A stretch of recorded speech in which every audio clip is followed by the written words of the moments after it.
நீ பெரிய முயற்சியிலே ஈடுபடும் போது இந்த உலகம் உன்னை பார்த்து வீண் முயற்சி என்று சொல்லும். நீ வெற்றி பெற்ற பிறகு அதே உலகம் உன்னை பார்த்து விடாமுயற்சி என்று பாராட்டும். போடா. உடல்ல ஏதோ ஒரு கோளாறு இருக்கிறதெல்லாம் பெரிய குறையே கிடையாது.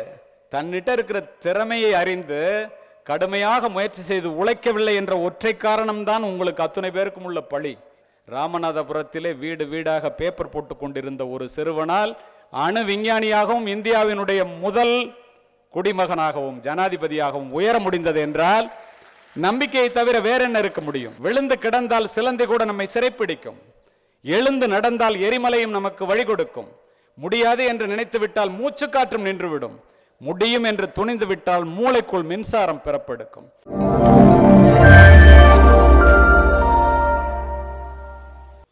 வாழ்க்கை என்ற நெடுஞ்சாலையிலே போகும்போது ஒரே லட்சியத்தின் மீது கண்வை. ஏன் ஒன்று என்று சொல்லுகின்றேன் தெரியுமா? இதாவலாமா அதாவலாமா, அதிலே போயிடும் வாழ்க்கை. சிங்கம் எவ்வளவு சக்தி மிக்கதாக இருந்தாலும் 2 மான்களை விரட்டுகின்ற சிங்கத்தால் ஒன்றை கூட பிடிக்க முடியாது. அதனால்தான் ஒரே லட்சியத்தை வை என்று சொல்லுகின்றேன். ஹங்கேரியன் ஆர்மியில் கார்லேன்னு ஒரு கேப்டன் 1938ஆம் ஆண்டு நேஷனல் லெவலில் துப்பாக்கி சுடும் போட்டியில் முதலாவதாக தங்கப்பதக்கத்தை பெறுகிறான். Military captain. நடந்த நிகழ்வு. 1940ஆம் ஆண்டு நடக்கின்ற துப்பாக்கி சுடும் போட்டியிலே முதலாவதாக வர வேண்டும் என்பது அவனுடைய கனவு. கடுமையான பயிற்சியில் ஈடுபட்டிருக்கின்றான். மிலிட்டரி கேப்டன்கிறதுனால ஹேண்ட் கிரீனேடு எரியணும். இங்கிலீஷ் படத்துல எல்லாம் பார்த்துருப்பீங்க. பல்லால கடிச்சிட்டு குண்டை தூக்கி போடுவான், எதிரிட்ட போய் வெடிக்கும். கையெறி குண்டு பிராக்டிஸ் பண்ணும்போது கையிலே வெடிச்சிருது. வலது கை துண்டாக போய் விழுந்து விடுகிறது. நான் சொல்லுவது கதையல்ல, நிஜம். கீழே விழுந்த வலது கையை இடது கையால் எடுத்துக்கொண்டு கதறிக்கொண்டு ஓடுகின்றான் தன் தாயிடத்திலே. இரவு முழுவதும் அழுகின்றான். மருத்துவர்கள் பார்க்கின்றார்கள். ஒரு வாரம் கழிச்சு நினைவு திரும்புகிறது. 2 வாய்ப்புகள் அவன் முன்னால். ஒன்று, நடந்ததை நினைத்து அழுதே சாவது. இன்னொன்று, இறைவன் கொடுத்த இடது கையை உபயோகப்படுத்தலாமா லட்சியத்தை அடைவதற்கு. அவன் கை போனதை பற்றி கூட கவலைப்படவில்லை. ஒலிம்பிக்கிலே தங்கப்பதக்கம் வாங்க வேண்டும் என்ற தன்னுடைய லட்சியம் தகர்ந்து விட்டதே என்று அழுகின்றான். அவனுடைய தாய் கொடுத்த ஊக்கத்தினால் இடது கையினால் 3 மணி நேரம் தினமும் பயிற்சி செய்து கொண்டிருந்தவன் 6 மணி நேரம் பயிற்சி செய்ய ஆரம்பிக்கின்றான். 1940ஆம் ஆண்டு அவன் ஒலிம்பிக்கு தயாராகும் போது முதல் உலகப் போர் நடக்கவில்லை. ஒலிம்பிக் நடக்கல. 44க்கு தயாராகின்றான். 2ஆம் உலகப் போர் நடக்கவில்லை.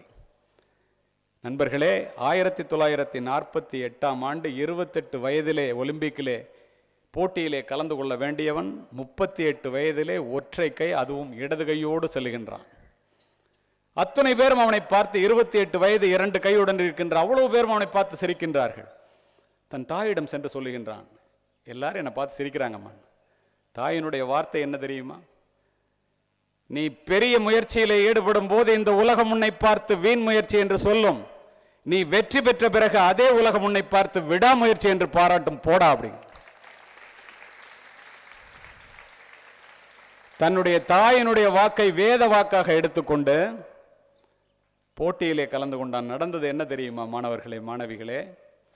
1948ஆம் ஆண்டு பீஜிங்கிலே துப்பாக்கி சுடும் போட்டியிலே கார்லே ஹங்கேரியன் ஆர்மியினுடைய கேப்டன் தன்னுடைய இடது கையால் சாதித்த சாதனையை இன்றளவும் எவனாலும் முறியடிக்க முடியவில்லை என்பதுதான் உண்மை.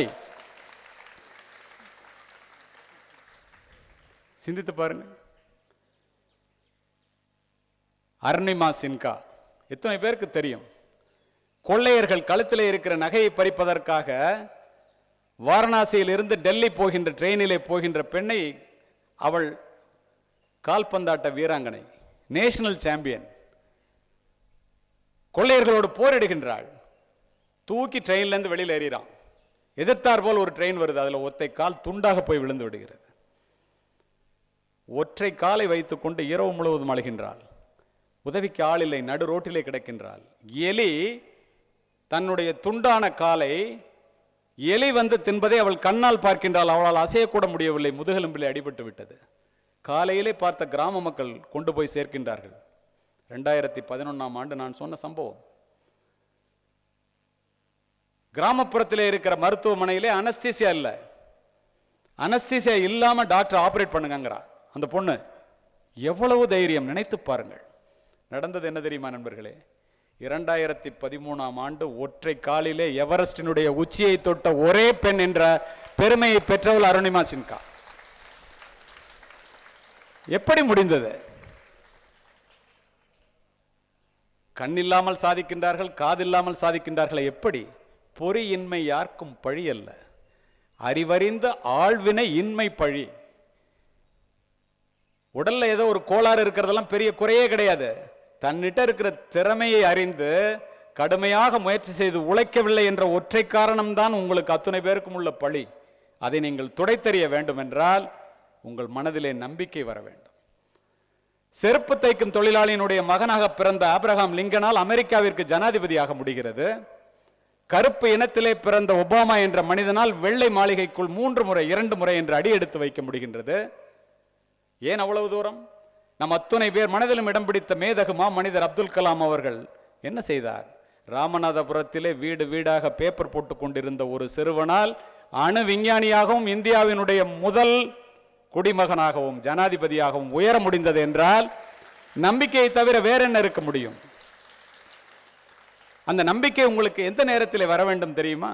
சென்ட் ஜோசப் கல்லூரியிலே நானும் மாவட்ட ஆட்சித்தலைவர் அவரோடும் அமர்ந்து கொண்டு கேட்கின்றோம், எப்படிங்க ராமநாதபுரத்திலிருந்து ஜனாதிபதி மாளிகைக்கு? அவர் சொன்ன பதில் என்ன தெரியுமா? உழைப்பு உழைப்பு உழைப்பு உழைப்பு, ஒன்றை தவிர வேறொன்றும் இல்லை. நாம் செய்கிறோமா? நினைத்து பாருங்கள். இந்த நம்பிக்கை ஒரு மனிதனை எப்படியெல்லாம் கொண்டு போகும் தெரியுமா? யாருமே உங்களை நம்பாத போது உன்னை நீ நம்ப கற்றுக்கொள். ஒரு பறவை கூட மரக்கிளையிலே உட்காரும் போது கிளை முறிந்து விடுமே என்று அஞ்சுவதில்லை.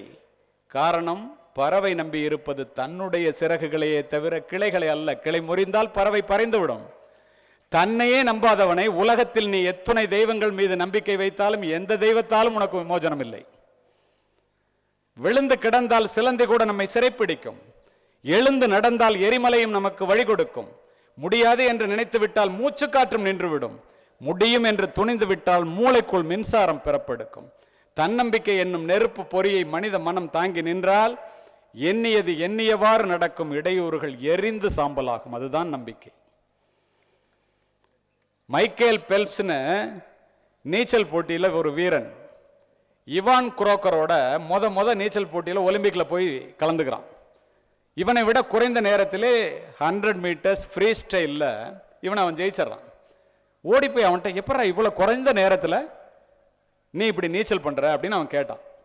உடனே அவன் சொல்றான், இவனை அசிங்கப்படுத்திட்டான், அவமானப்படுத்தி விட்டான். அப்படியே தலையை கேள்விப்பட்டு ஒன்னெல்லாம் முடியாது போடான்ட்டான். இப்போ நம்மெல்லாம் சொல்றோம்ல, அவன் என்ன செஞ்சான் தெரியுமா? அவன் தங்க பதக்கத்தோடு இருக்கிறத ஒரு போட்டோ எடுத்துட்டான்.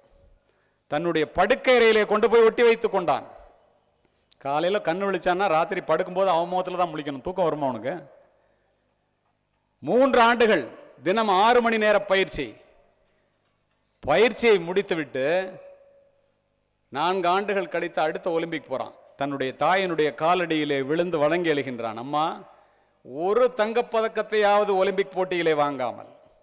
பார்சிலோனால நடக்குது ஒலிம்பிக். அந்த இவான் குரோக்கரை தோற்கடிக்காமல் இந்த தாய் மண்ணை தொடமாட்டேன், இது சத்தியம் என்று சொல்லிவிட்டு சென்றான். என்ன நடந்தது தெரியுமா நண்பர்களே? ஒரே போட்டியிலே 8 உலக சாதனைகளை நிகழ்த்தி 7 தங்கப்பதக்கங்களையும் 8வது தங்கப்பதக்கத்தையும் பெற்று தன்னுடைய வீட்டிற்கு வந்தான். இன்று உலக போட்டியிலே 25 தங்கப்பதக்கங்களை பெற்றிருக்கின்றான். 120 கோடி ஜனத்தொகையை வைத்திருக்கின்ற நம்மளால் ஒரு தங்கப்பதக்கத்தை வாங்குவதற்கு அல்லாடுகிறோம்.